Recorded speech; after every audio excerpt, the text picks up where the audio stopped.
for coming on. I'm Christine Grogan, founder of Brave Coalition. You and I guess I've known each other a couple years now, but I really want to thank you, Heidi, as you know, you're a professional executive over at Floodgate, and we wanted to talk to you in the fall, but with the holidays, we thought it would be more impactful to kind of get through the holidays, let everyone breathe, get through COVID Omicron, and then come back and talk to you. And first of all, thank you. You gave a very kind donation. You and Joe McClung orchestrated this amazing race, second year in a row. So can you just tell us a little bit about it? And wanted to thank you. Yeah, absolutely. Thanks for inviting me to share a little bit, Christine. And it's been great to know you for the last few years. I was laughing when you said we had to postpone it because I wanted to say, because of COVID, you postponed it, right? It's like every sentence you can start, because of COVID, we had to postpone it. But yeah, I mean, we have a heart at Floodgate to give back to our community, both locally in Tampa, which is where our headquarters is, but also just in the people that we serve and in the, you know, the institutions that we work in. So for us, that means you guys, right? So we didn't have to choose Brave. We could have chosen any organization, and we do commit to monthly serving in a bunch of different ministries and organizations and nonprofits and just a whole bunch of areas that need help. But when we really learned about Brave and learned about the mission that Brave is on, it really seemed like a valiant one, and obviously near and dear my heart as a breast cancer survivor. And so it was a no-brainer. We really didn't have like a board meeting about it. It was just, this is a great cause. This is a gap in healthcare for women who are, you know, walking through this journey. And so many women are underserved and underrepresented, and just a lot of learning that needs to happen that isn't happening. Well, you guys are doing it. We're doing it, right? But we are, but it's little by little, sliver by sliver, right?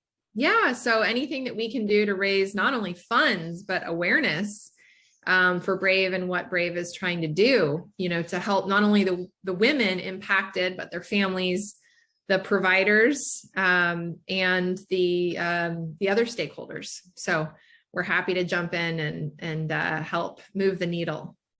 Yeah, it's funny how we met, because you know, I'm in the medical device industry, and you all bring people into the medical device industry as a recruiter executive firm.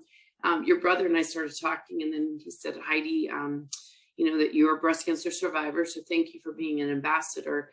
And the one thing you said that made me think, I think everyone thinks it's a served community because of Susan Komen, which great organization. The reason I have my orange earrings on, you know why, I bet. So breast restoration for us means if a woman defines herself restored with prophylactic breasts, no breasts, some breasts, reconstructive, that's restoration in our mind. And what we've found, women really get tired of seeing pink after they're done with breast cancer. So the orange represents the human journey, the human color. I always tell people that because I think they wonder why we're orange. So yeah, I love it. That already. Good on you, Christine. They're a little obnoxious, let's be honest. But you know what, it kind of looks like the bell that we all ring at the end of our treatments. So you could also go with that too. All right, I'm going to send you a pair.